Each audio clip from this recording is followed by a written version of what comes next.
ये प्रशासन के लोग चुनाव लड़ना चाहते हैं,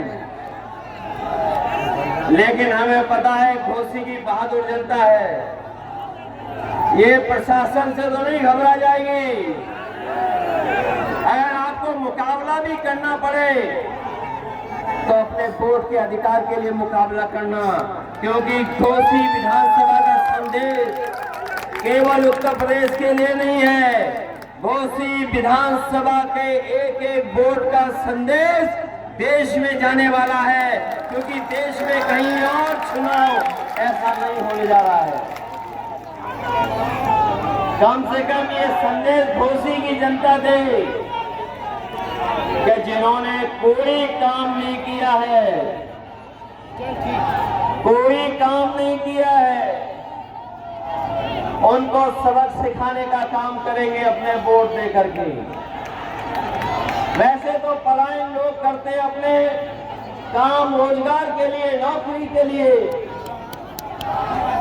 लेकिन ये तो पहले विधायक दिखाई दे रहे हैं जो अपने स्वार्थ में पलायन कर रहे हैं, अपने लाभ के लिए पलायन कर रहे हैं। क्या ये जनता को सुविधा देने के लिए पलायन कर रहे हैं कि अपने लिए पलायन कर रहे हैं? ये अपने लिए इसलिए कर रहे हैं क्योंकि ये अपना स्वार्थ देख रहे हैं। जो अपना स्वार्थ देख रहे हैं वो आपके जीवन में बदलाव नहीं ला सकते। अगर इन्होंने जीवन में बदलाव लाते हैं आपके, तो कहीं न कहीं आपको सुविधाएं देते हैं। ये सरकार ऐसी है जहां गरीब को इलाज नहीं मिल पा रहा है, दवाइयां नहीं, अस्पताल में चले जाओ तो डॉक्टर देखने वाले नहीं हैं। जो कुछ है गरीब को अपने हाल पे छोड़ दिया। जो एम्बुलेंस चली थी आपकी सरकार में, उस एम्बुलेंस को भी बर्बाद कर दिया। कम से कम इनकी जिम्मेदारी बनती थी कि अगर गरीब के गांव में पहुंचा के मदद करने के लिए अगर एम्बुलेंस थी तो कम से कम ज्यादा एम्बुलेंस चलाते, जिससे गरीब की मदद हो जाती। इलाज और तकलीफ और परेशानी में वो आपकी मदद करती, लेकिन उस व्यवस्था को भी बर्बाद कर दिया। ये जो बिजली भी आ रही है आपके बीच में, केवल चुनाव के लिए आ रही है, और जो बिजली आ भी रही है, जिनके यहाँ मीटर लग गए, बताओ कितने का बिल आ रहा है आपके यहाँ पर? बिल आ रहा हजारों का। और अगर बिल नहीं दे पा रहे हो तो नोटिस आ रहा है साथ साथ। नोटिस। और महंगाई कहां पहुंच गई है? जो कभी फ्री दिया था सिलेंडर, बताओ आज उस सिलेंडर की कीमत क्या है? कीमत कहां पहुंच गई? जो आप सामान बाजार से खरीद रहे हैं, बताओ हर सामान महंगा हो गया कि नहीं महंगा है? ये बीजेपी के लोग गरीब की जेब से पैसा निकाल करके अमीरों की तिजोरी भरने का काम कर रहे हैं, और जो सुविधाएं गरीबों को मिलनी चाहिए उन सुविधाओं को छीनने का काम कर रहे हैं। क्या घोसी की विधानसभा इतिहास बनाने जा रही है कि नहीं जा रही? बताओ हुआ ऐसा चुनाव शायद ही उत्तर प्रदेश में देखने को मिला होगा, जहां पर समाजवादी पार्टी के प्रत्याशी के लिए जाति धर्म से लेकर के सब सीमाएं टूट गई। अगर जाति धर्म की सीमाएं टूटी हैं तो दलों के भी सब बंधन टूट गए। जो दल कभी हम लोगों के खिलाफ थे, आज सब दल समर्थन कर रहे हैं समाजवादी पार्टी का। हम उन दलों को बधाई देते हैं कि जो समाजवादी पार्टी के साथ खड़े होकर के समाजवादियों का साथ दे रहे हैं। कि ये महत्वपूर्ण लड़ाई है, कोई छोटी बड़ी लड़ाई नहीं है।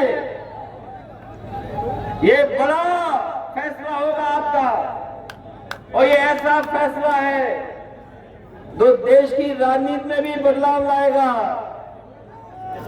जब से समाजवादी और देश के दल एक हो गए, जब से इंडिया गठबंधन बना है, लोग घबराए हुए कि इंडिया गठबंधन कैसे बन गया। न केवल गठबंधन से घबराए हुए हैं, बल्कि जो सवाल उठाए जा रहे हैं कि जब तक जाति जनगणना नहीं होगी, तब तक हम सबका साथ, सबका विकास नहीं कर पाएंगे।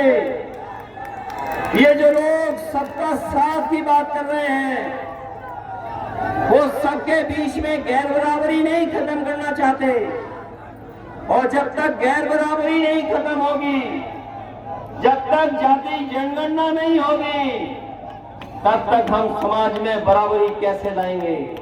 इसलिए समाजवादी पार्टी और समाजवादी पार्टी के हमारे साथी जो सपना देखा था बाबा साहब भीमराव अम्बेडकर जी ने, जो सपना देखा डॉक्टर राम मनोहर लोहिया जी ने, और जो संघर्ष का रास्ता दिखाया नेताजी ने, उसी रास्ते पे चल करके हम लोग उस प्रदेश और देश में बदलाव लाना चाहते हैं। जो लोग समझदार होंगे, जो अखबार पढ़ते हैं, वो जानते होंगे कि बीजेपी की सरकार लगातार संविधान की धज्जियां उड़ा रही है।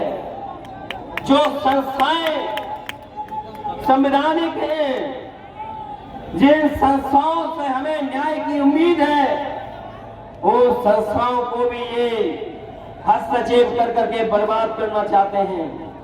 इसलिए ये घोसी का चुनाव जहां केवल एक विधानसभा का है, लेकिन ये संदेश पूरे देश में देने जा रहा है, पूरे देश को संदेश देगा। बीजेपी कितने भी हथकंडे अपना ले, लेकिन जनता के सामने कोई चीज टिक नहीं सकती है। अगर जनता ने मन बना लिया तो जनता के फैसले को कोई बदल नहीं सकता।